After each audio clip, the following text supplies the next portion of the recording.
right, we're back. Hope everybody can hear me. We got a impromptu thunderstorm going on in the humongous state of Texas, which is a good thing. But it just sounds kind of a little boisterous right now. So hope you can hear me good enough. When you don't hear the ugly jarhead, maybe that's a good thing.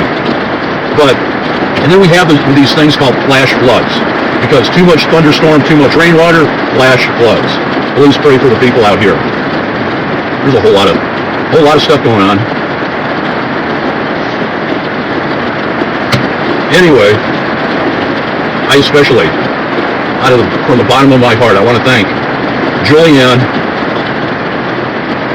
sister by the name of Julianne, Angela, sister by the name of Angela, and very much, new sister, Pamela Loves God, or Pamela Loves Jesus. And all three of you are like angels to my heart. You really are. You're like angels to my heart. It's even getting more quiet right now. The rain's not pelting as bad. But we're okay. We're okay. Still in the ring. Still, up above the ground. So we still got some more miles to go, some more work to do. And I've been waiting, Sister Pamela, I've been waiting and waiting for another unction to come. And when you sent your message today, it really piqued my interest. It just kind of put things in proper perspective. And what I'm trying to say by that is that people nowadays, here's the unction. People nowadays, let's backtrack a little bit. Like the Lord said, not one stone will be left one upon the other. Not one stone. This is encased in, if you want to look at the specifics of that, Matthew 24, Mark 13, or Luke 21. Not one stone will be left upon the other. That was a prelude to when the Lord walked out of the temple on his way to the Olivet Discourse about the end-time events. And people nowadays, that's from a dispensational or dispensationalist or dispensationalism viewpoint, that's how they cater their belief system to. With them, it's kind of like an a la carte. It's kind of like a Chinese buffet. They go and they cherry pick different things that they like, that they take wildly out of context. But that's okay. We're going to illustrate one of those things that they take wildly out of context, namely the very subject matter at hand. Not one stone will be left upon the other.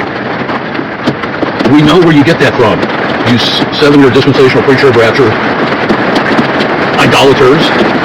We know where you get that from. Can anybody say second chapter of Thessalonians, where the Lord tells, Paul tells people that when you shall see, when the wicked one, let's just go to it. When you shall see the wicked one sit in the temple of God, claiming that he is God. Okay? Let's go to that one right now.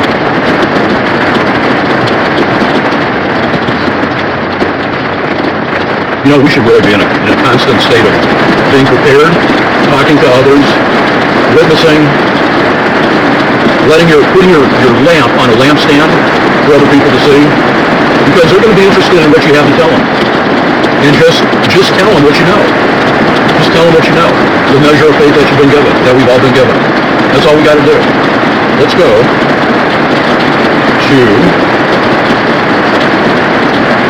2 Thessalonians chapter 2.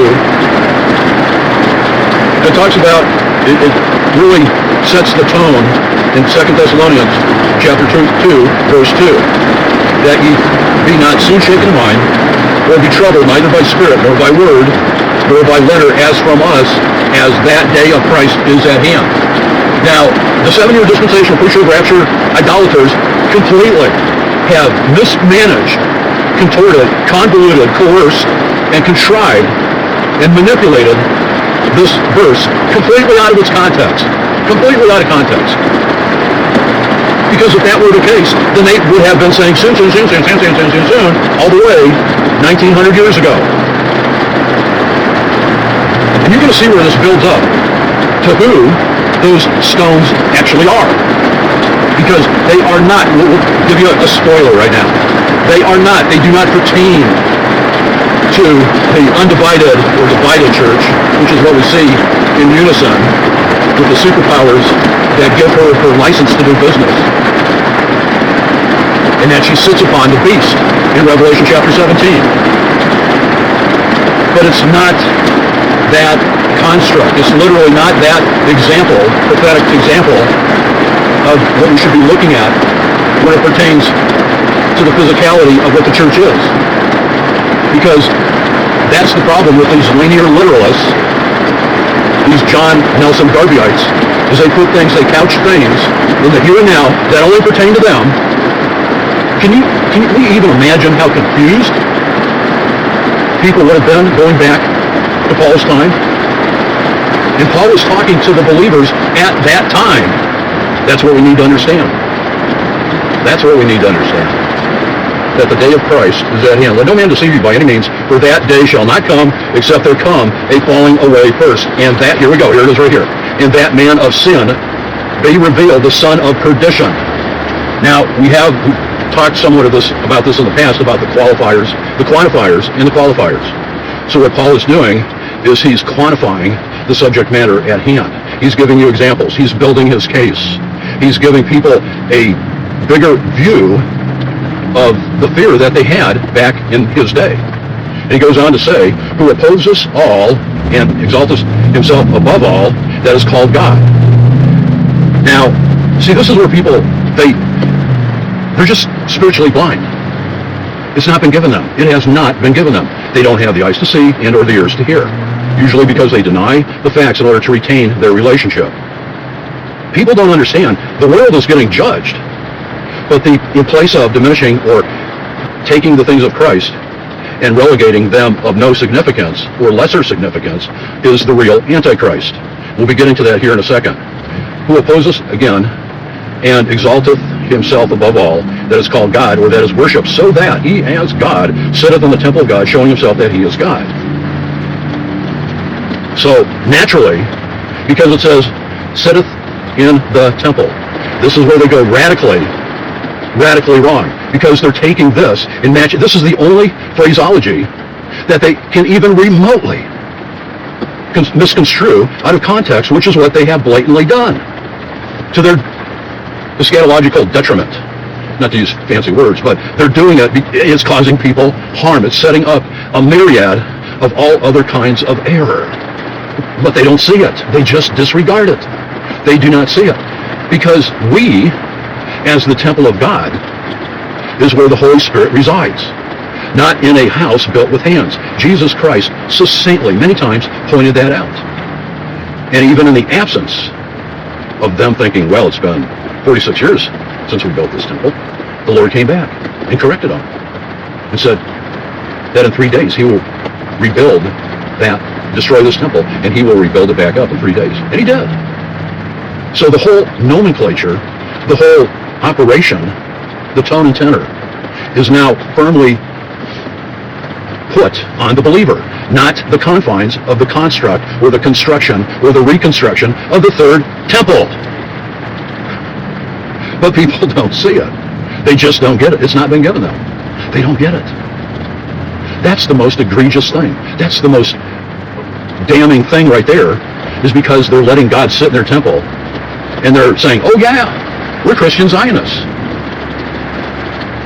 Those people over there, they're the chosen people, not us. They're still the chosen people, even though they are completely against, in place of, or diminishing the finished work of Jesus Christ on the cross. Now, who is it that has them in their temple sitting and professing themselves to be in the place of God? It's kind of like, let's kind of explain it like this. It's kind of like the Pope. And you got to go see what was the name of it? Enclave? It was about when the old Pope died. But this is before the most recent Pope died. And they had to go and vote. And with all the intrigue and the politics, it doesn't come down to so much what supposedly that they're moved by the Holy Spirit and whom to vote for. Oh, no. It all has to do with politics, power brokering, and all the like. And then even in the script of the movie that came out months ago, before the last Pope died, here recently, they even wrote into the script that he had bought some of them off so that his man would get in there. Because in the Roman Catholic Church, come to find out, they are very much either going to be a liberal or the old school prior Vatican II and all of that, when that came in the 60s. And now, why are we belaboring the point? Here's why. Because nowadays, they have taken that similarity between Hollywood, which matches up with reality, and now come to find out that this new person that replaced Bergoglio, or Pope Francis, that he was one of Francis's, what Francis did was he stacked the deck. He stacked the deck in his favor. Because it all has to do with the ideology. And the Cardinals, they've been relinquished to power brokers in that sense. Go watch the movie. It's a fascinating movie. Fascinating movie. But today's events, it's where art imitates reality.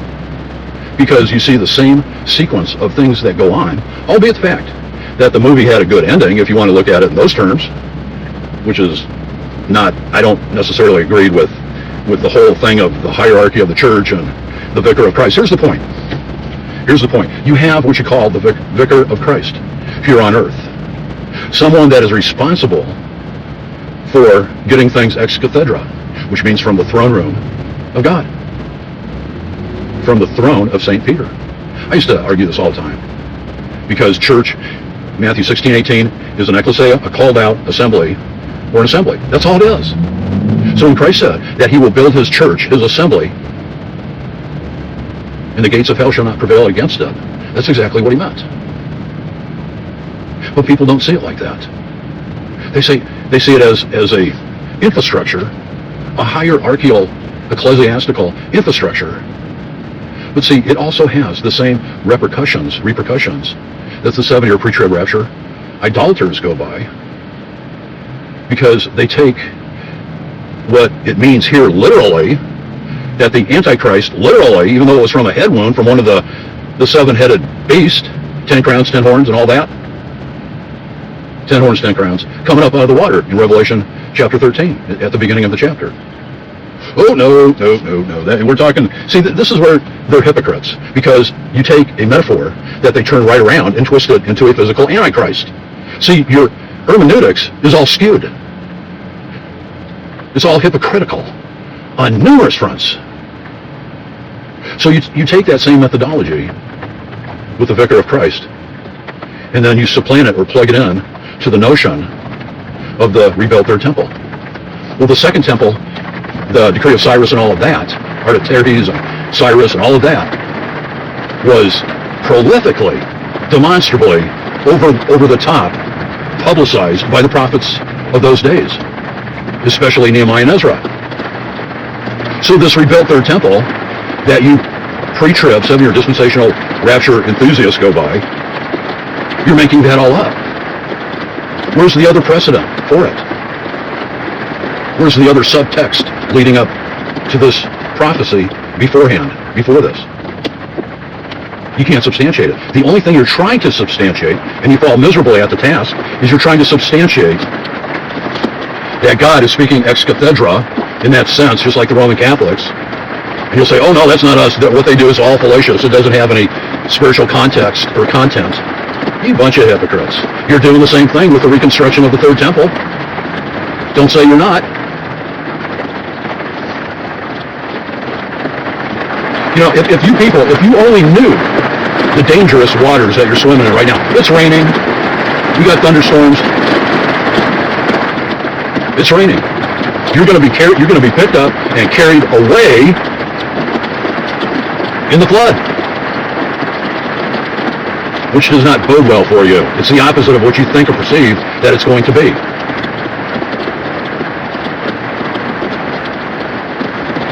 And then it talks about the great falling away. Again, so that he is God, sitteth in the temple of God, showing himself that he is God. Talks about what withholdeth the mystery of iniquity. And you people have the audacity, you dispensationalists, to say that your church that got its license to do business as a tax-free exemption, not to render unto Caesar what's Caesar, and you claim that you're the true church? Oh, really? Well, we won't even be here. Oh yeah, you will. Oh yeah, you will. For the mystery of iniquity doth already work, only he who now letteth will let, until he be taken out of the way. And then shall that wicked be revealed, whom the Lord shall consume with the spirit of his mouth, and shall destroy with the brightness of his coming. And you people, you don't even realize the danger that you're in. You don't even realize it. You don't even know about the Talmud. You don't even realize or know or acknowledge the Babylonian Talmud. Get into some of its precepts. See what you find. See what you find.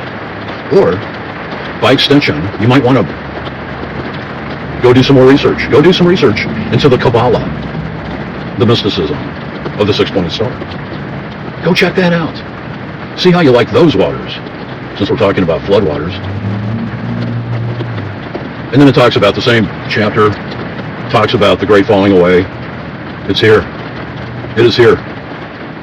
It's all over the place. You cannot, no matter where you step prophetically, it's everywhere. Oh no, no, no, no. Well, let us remind you of the souls under the altar, the fifth seal, that the souls under the altar cry out, O Lord, holy and true, dost thou not avenge our blood on those who dwell upon the earth? And they were given white robes and told to wait a little while longer until their fellow servants and their brethren should be killed as they.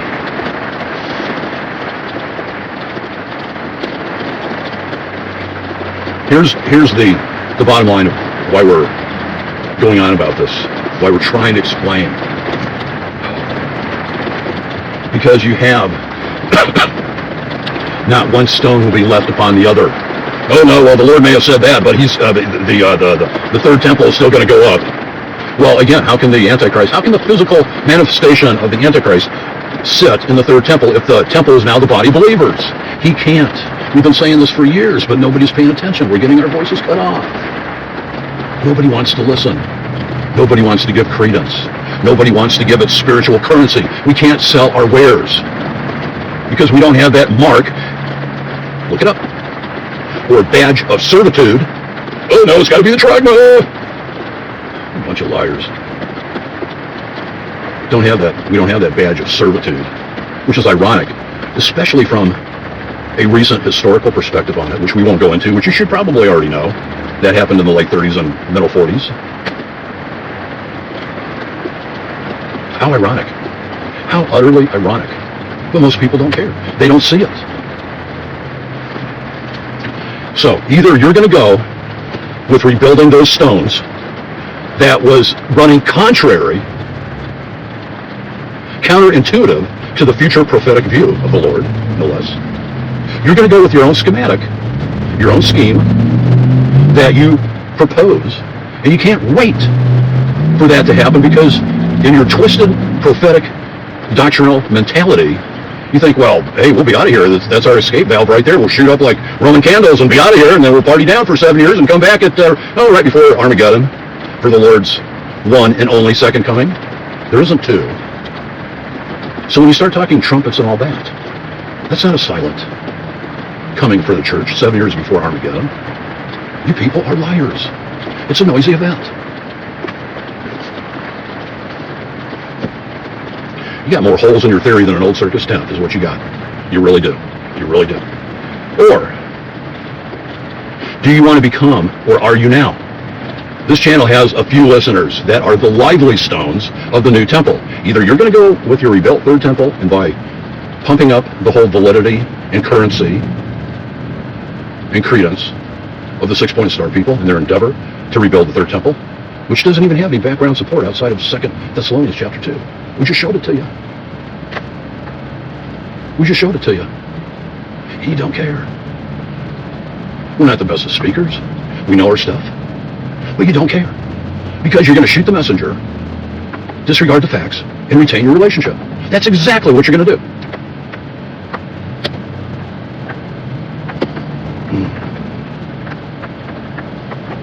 I got to go sit down or lay down or something. I love you guys. We'll keep doing these. Maybe some people are just going to wake up. Maybe they will. But these are concepts, they're easy to see. You don't need a polished speaker. I'm not a polished speaker. But people need to see what's going on. Have we become your enemy because we tell you the truth? And then born again Israel is inside. It made that transformation, that passing over, having passed over, translated over, being born again as spiritual Israel. So if you want to believe it, you're going to believe it. If you don't, your mileage is going to vary. That's all we got for now. Please stay around. I love you guys.